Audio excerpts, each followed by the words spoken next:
Good morning, everybody. Hope you're doing great wherever you're watching from. It's August 8th, 2026, and there's breaking news right now that changes the entire shape of this war.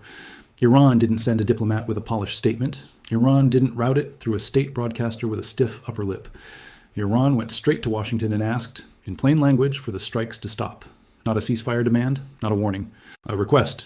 And today we're breaking down exactly why that happened, what's being negotiated behind it in the Strait of Hormuz right now, the brutal economic numbers that actually forced Iran's hand, why this is not the first time Iran has tried this exact move, and what the pattern tells us about where this war actually goes from here. Stick around, because by the end of this video, you're going to understand something that most of the headlines are missing completely. And I promise you, it's a lot more interesting than the headline itself. So let's get into it. For nearly 2 weeks straight leading into that request, American strikes on Iran had been intensifying, not slowing down. Every night brought a new target set, and the Iranian regime was watching its integrated air defenses, its naval assets, and its command infrastructure get peeled apart layer by layer. And then, all of a sudden, the strikes paused, not because Washington blinked, because Tehran asked. The president told reporters aboard Air Force One that the regime came to the table nicely and asked for the fighting to stop so both sides could meet. And he made it clear that if a new agreement isn't reached, the United States goes right back to hitting the same targets it was hitting before. That's not a ceasefire born out of mutual exhaustion. That's a pause born out of one side asking the other to ease off the gas pedal. And when you understand the state Iran's economy and military were in at that exact moment, it starts to make a lot more sense why they made that call. Here's the picture nobody's really painting clearly enough. This is now a 5-month war, dating back to those first strikes in late February that took out Iran's top military and government leadership in a single opening sequence. 5 months of an Iranian military trying to fight on outdated doctrine against a force that trained for exactly this kind of fight for the last 2 decades. And in that time, Iran's playbook has cycled through nearly every option available. They tried standing and fighting with their integrated air defense network, and that got dismantled piece by piece because a radar has to emit to be useful and a fixed site has to sit still to be defended. And both of those things make you trackable. Once that architecture was gone, Iran didn't have a second layer of modern, mobile, networked air defense to fall back on, which is exactly why we've seen this war shift so heavily toward asymmetric tactics over the last couple of months, rather than anything resembling a conventional air campaign on Iran's side. They tried proxy escalation, leaning on militias in Iraq, leaning on Houthi strikes in the Red Sea, and that bought them chaos, but not leverage. They tried closing the Strait of Hormuz outright back in early March, and that briefly spiked the world's oil markets in their favor, with Brent crude jumping sharply within days of the closure. But it also backfired badly, because Iran needs that waterway just as much as anyone shipping crude through it. And once the US Navy moved in to actually enforce a blockade in response, that leverage flipped against Tehran almost overnight. So when you add all of that up, you get a regime that has run out of moves that actually change the battlefield and has one move left that actually works, which is talking. But before we get to the diplomacy, you need to see the number that actually explains everything, because this is the part most coverage glosses right over. When the United States reinstated and tightened its naval blockade on Iranian ports, Iran's crude oil and condensate exports collapsed from close to 2 million barrels a day down to below 300,000 barrels a day. That's not a dip. That's a wipeout of roughly 85% of the regime's single largest source of foreign currency in a matter of weeks. Trade intelligence firms tracking tanker movements estimated Iran lost somewhere in the neighborhood of $6 billion in oil revenue over just a 2-month stretch this spring. And that's before you even get to the petrochemical exports out of ports like Asaluya and Imam Khomeini, or the metals and minerals trade that also runs almost entirely through the Persian Gulf. Nearly all of it, over 90% of Iran's total annual trade, moves through the Strait of Hormuz corridor. And when the US Navy started actively pursuing dark fleet tankers, the ones running with their transponders off, using ship-to-ship transfers near places like Malaysia to disguise the cargo's origin, even that workaround got a lot more expensive and a lot more dangerous to pull off. War risk insurance premiums spiked. Freight operators got hit with a security surcharge on top of already soaring rates. So when American officials say the blockade is bleeding Iran's economy by hundreds of millions of dollars a day, that's not rhetoric. That's a regime watching its treasury run dry in real time while it's also trying to fund a multi-front war.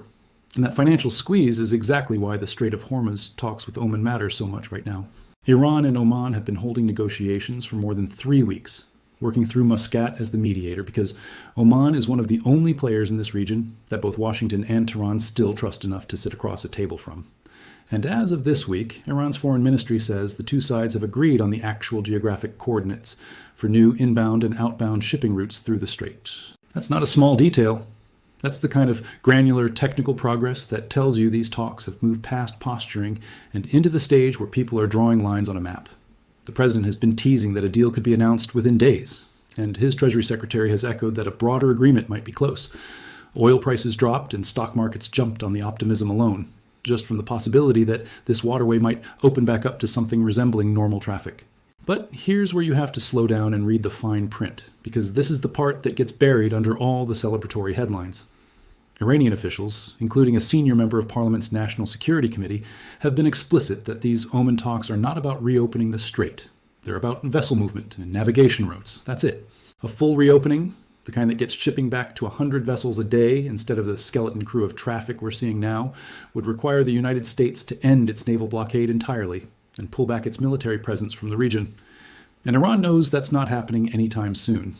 So what you're actually watching is Iran negotiating a technical shipping protocol while simultaneously trying to leverage that limited progress into a broader narrative that the war is winding down. It's a smart move on their part. It's just not the same thing as peace. There's also a deeper wrinkle buried inside what Iran actually wants out of this proposed route agreement, and it's worth understanding because it tells you exactly how Tehran is trying to turn a moment of weakness into a longer-term structural win. The framework reportedly under discussion would give Iran significantly more control over how vessels are managed and monitored as they pass through the strait, essentially formalizing a level of Iranian oversight over the waterway that didn't exist before the war started. Think about that for a second. Iran gets caught trying to strangle a fifth of the world's oil supply, gets its navy dismantled and its economy gutted in response, and now, mid-negotiation for a pause in the fighting, it's simultaneously trying to walk away with more say over the very choke point that caused this entire war in the first place. That's not a coincidence, and it's not a footnote. That's the actual prize Iran is negotiating for underneath the surface-level story about ships and routes. And it's exactly the kind of detail that gets lost when headlines just report that a deal is close without asking what the deal actually contains. The reaction in the markets tells you how much weight traders are already putting on the possibility of a breakthrough, even a narrow one. The moment officials started signaling a deal might land within days, oil prices dropped and equity markets rallied to fresh highs on the anticipation alone. But that reaction also exposes a pattern that's been documented throughout this entire war, where traders repeatedly anchor on the most recent diplomatic signal and price and de-escalation, even when the underlying structural conditions for renewed conflict haven't actually changed. We saw that exact dynamic play out back in June, when a deal appeared to be forming and then unraveled within weeks, taking the markets on another round trip of false relief, followed by a fresh spike in prices. So if you're watching oil prices or shipping rates right now and thinking, this means the crisis is basically over, I'd urge some caution, because this market has been burned by premature optimism on this exact story more than once already. Let's talk about why the U.S. Navy is even out there enforcing this blockade in the first place, because it didn't come out of nowhere. CENTCOM's commander laid it out plainly, saying Iran had carried out attacks on 7 commercial vessels in the span of a single week, resulting in roughly a dozen crew members killed, missing, or injured. That's the justification for keeping American warships parked across those shipping lanes, actively pursuing any Iranian-flagged vessel or any vessel caught providing material support to Tehran, including that dark fleet we just talked about. And that enforcement isn't limited to the Gulf either. American forces have said they'll pursue sanctioned vessels wherever they're found, all the way out into the Pacific if that's what it takes. So think about the full picture Iran is negotiating from right now. A navy that's been gutted, an air defense network that's been dismantled, an economy losing hundreds of millions of dollars a day, and a blockade that follows its illicit oil shipments basically anywhere on the planet. That's not a position of strength asking for a pause out of generosity. That's a regime asking for oxygen. And enforcing a blockade like this isn't a passive exercise either. This is carrier strike groups, destroyers, and maritime patrol aircraft running a constant surveillance picture across the Gulf of Oman, and the wider Arabian Sea, cross-referencing every contact against known shipping registries, flagged vessels, and known dark fleet tankers that have gone dark on their transponders, specifically to slip past exactly this kind of monitoring. When a vessel refuses to identify itself or attempts to run the blockade, that's when you get the boarding actions and the interdictions that have been quietly stacking up all war long, most of which never make a single headline because they're routine at this point. That routine is exactly what's been squeezing Iran's revenue down to almost nothing, and it's a very different kind of pressure than airstrikes. You can rebuild a destroyed radar site eventually. You cannot rebuild a treasury that's been cut off from its main export for months at a time without real structural damage to your ability to fund a war. Let's talk numbers on the shipping side too, because this is where the pain becomes real for the rest of the world, not just Iran. Before this war kicked off, roughly 100 commercial vessels transited the Strait of Hormuz on a normal day. That's the artery for about a fifth of the entire world's oil shipments. At the peak of the blockade and the countermeasures around it, that number dropped to fewer than 10 ships a day. Think about what that actually means for global energy markets. Every tanker that doesn't move is a tanker that isn't delivering crude to a refinery somewhere, which means every day this drags on adds more pressure to oil prices, more pressure to shipping insurance premiums, and more pressure on economies that have absolutely nothing to do with this conflict. Brent crude has swung wildly through this war, spiking past $100 a barrel more than once, and even briefly testing $120 a barrel in the earliest weeks after the strait first closed. The International Energy Agency has actually called this the largest supply disruption the global oil market has seen in its entire history. And it's not just the strait itself that's the problem. Iran-backed Houthi forces have kept up a parallel threat picture down in the Bab el-Mandeb Strait at the base of the Red Sea, which means even if Hormuz stabilizes, there's still a second choke point that can be squeezed. One cargo vessel was already hit by an unidentified projectile off the coast of Oman just this week. A reminder that even during active negotiations, the maritime threat picture hasn't gone away. Now here's the part where I want you to lean in, because this is where the pattern really jumps out. This is not the first time Iran has come to the table looking like it wants out. Go back to February, when Iran was mid-negotiation over guiding principles for its nuclear program and simultaneously announced live fire drills that shut down the strait, a live demonstration of leverage happening in the exact same breath as diplomacy, talks and threats running side by side on purpose.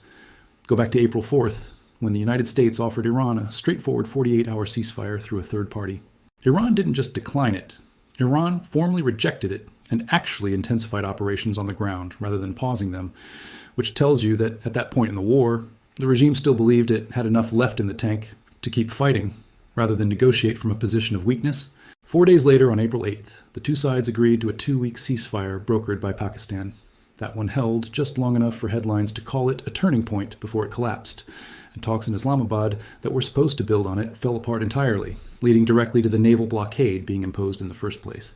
Go back to May, when the president warned Iran the clock was ticking and there wouldn't be anything left of them if they didn't move fast, then just a day later agreed to hold off on a planned attack at the request of Gulf allies. Weeks after that, in June, the president said American forces would be hitting Iran very hard that same night, including taking out oil infrastructure on Karg Island itself, only to cancel those strikes hours later because the final points of a new agreement had reportedly been approved. And even as recently as the start of this month, the president said American forces were locked and loaded and ready to hit Iran at a level of force not seen since World War II, before agreeing, again, to hold off so talks could continue. Every single time, the sequence is almost identical. Strikes intensify. Iran signals it wants to talk, or the U.S. extends an offer. A pause gets announced. And then something happens on the ground within days or weeks that blows the whole thing back open. A PBS analysis tracking this entire war put it about as bluntly as you can put it, describing a president who keeps announcing he's halting strikes on Iran, except the strikes keep happening anyway. So when you hear that Iran is asking nicely for the United States to stop, you have to hold two truths at the same time. The first truth is that this request is very likely genuine in the sense that Iran's military and economy really are depleted and really do need the breathing room. The second truth is that breathing room, historically, has been used by this regime to regroup, rearm through proxy channels, and probe for the next opening rather than to walk away from the fight for good. Both of those things can be true at once, and that's exactly why the president keeps pairing every pause with a warning that the strikes resume immediately if talks fall apart. He's not bluffing when he says that, and honestly, given the track record here, he shouldn't be doing anything less. Let's get into the honesty check here for a second, because I don't want to make this sound like a simple story of one side surrendering. It's more layered than that. Iran's Revolutionary Guard-aligned media has been putting out statements suggesting that continued American military pressure remains the single biggest obstacle standing between where the talks are now and an actual signed agreement. In other words, Iran wants the world to believe that Washington is the one holding this up, not Tehran's own conditions about the blockade and troop posture. That's a negotiating position, not a fact. But it tells you how each side is trying to frame the narrative for their own audiences.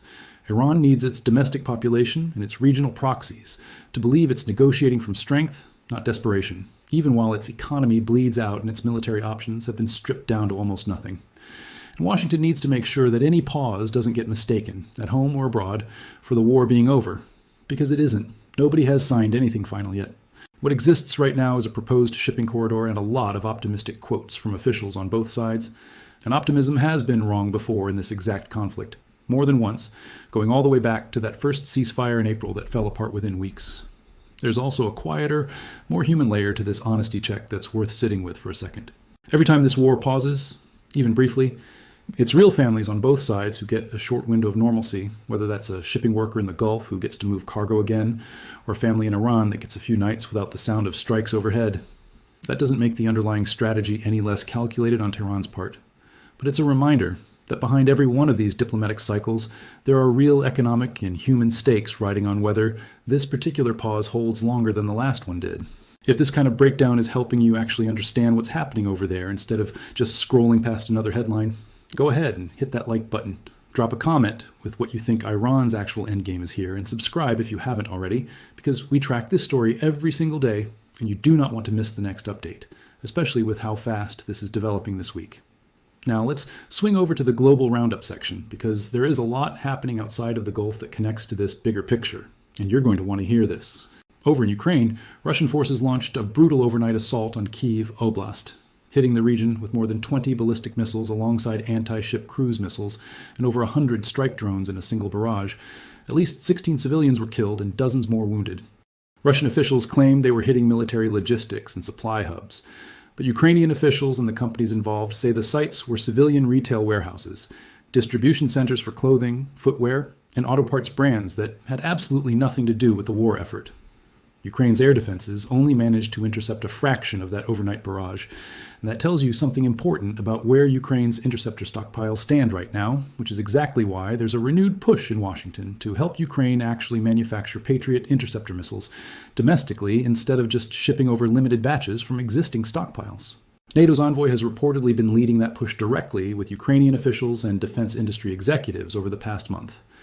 And here's a detail that deserves way more attention than it's getting. Ukrainian military intelligence says a North Korean missile unit has started deploying into western Russia, potentially equipped with well over 100 ballistic missiles and half a dozen launchers, along with roughly 90 North Korean personnel expected to be based under a Russian missile brigade in Voronezh Oblast.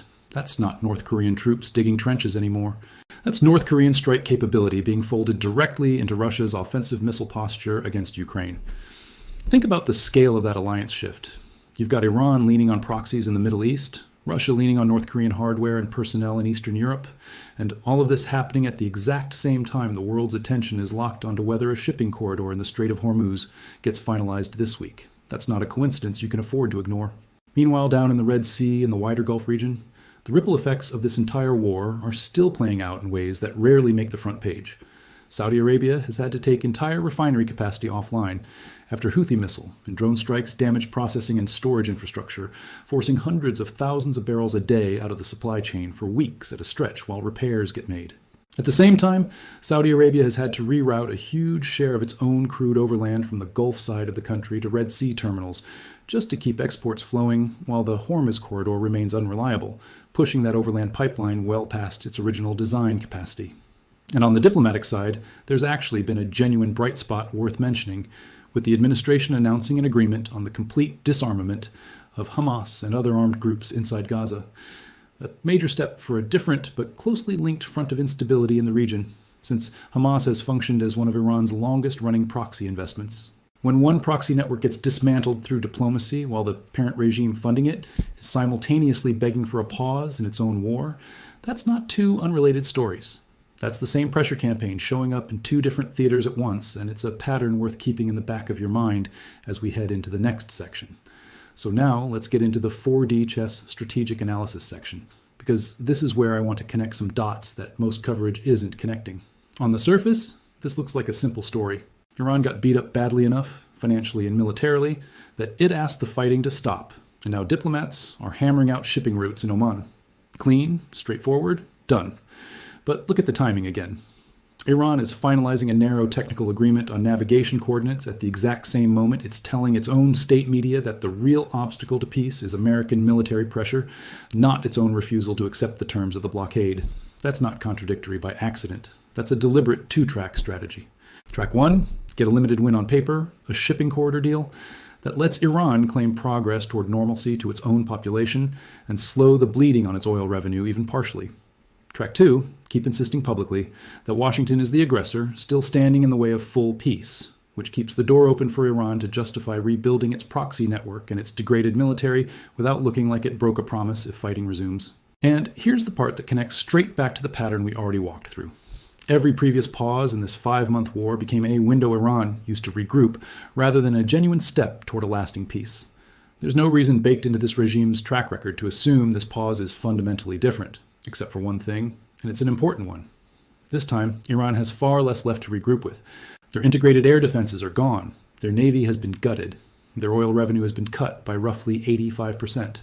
Their surface-to-air missile batteries have been picked apart one by one. So even if this is the same playbook Iran has run 3 or 4 times already, the resources available to actually make good on the threat of resuming a real fight are shrinking every single time this cycle repeats. Which raises the real question, the one that actually matters going forward. Is Iran negotiating this shipping corridor because it wants a genuine off-ramp from a war it can no longer sustain? Or is it negotiating because a partial win on paper, with just enough oil revenue trickling back in to keep the lights on, is the only leverage it has left to buy time before the next round starts? I think the honest answer is that Iran itself might not even know the difference anymore, because when you're a regime built on maximalist rhetoric and proxy warfare, walking back from that stance without losing face internally is almost as hard as winning the war outright. That's the trap they've built for themselves. I mean, it's why I don't think anyone should be popping champagne over navigation coordinates in the Gulf just yet. There's one more layer worth thinking about before we close this out. And it's the layer that actually explains why the timing of this request lines up so cleanly with the Oman talks accelerating. A regime that's losing roughly 85% of its oil revenue doesn't have the luxury of an indefinite war of attrition. Every week the blockade holds, the pressure compounds, currency weakens further, inflation climbs, and the ability to pay, arm, and mobilize its proxy network across the region shrinks along with it. So begging for a pause isn't just a battlefield decision, it's an economic survival decision, and that's a very different kind of leverage than what Iran was working with back in March, when it still had oil flowing and a closed strait to use as a bargaining chip. Back then, closing Hormuz hurt the world more than it hurt Iran in the short term. Now, with the blockade actively enforced and dark fleet tankers being hunted down in real time, that math has completely flipped. Iran is the one absorbing the damage now, and that's precisely why this request, unlike the ones before it, came wrapped in the kind of language the president described as genuinely polite rather than defiant. It's a small shift in tone, but in 5 months of this war, it might be the most telling shift we've seen yet. And that's also exactly why I don't think Washington has any real incentive to rush a broader settlement just because Iran is finally asking nicely. Every previous round of this cycle rewarded Iran for coming back to the table with exactly the kind of relief that let it regroup. This time, the blockade stays in place through the Oman talks. The strikes remain one signature away from resuming, and the only thing actually moving forward is a narrow technical agreement over navigation coordinates that doesn't touch the blockade at all. That's a very different negotiating posture than what we saw back in April, and it suggests someone in this administration has actually studied the pattern we just walked through and decided not to repeat the same mistake a 5th time. Keep the economic pressure on, let the diplomacy move at its own pace on a narrow track, and don't confuse a polite request with a genuine surrender until there's an actual signature on an actual document that includes the blockade itself, not just a shipping lane. Until that happens, everything we're watching right now, the coordinates, the optimistic quotes, the oil price swings, all of it is still just leverage changing hands, not peace arriving. What do you guys think? Do you think Iran is actually trying to walk away from this fight for good, or is this just another pause before the next escalation? Let me know in the comments below. I read every single one, and I want to hear your take on where this goes next. And if you've been tracking the Oman talks yourself, I'd genuinely love to know what details you think we should be watching for over the next few days.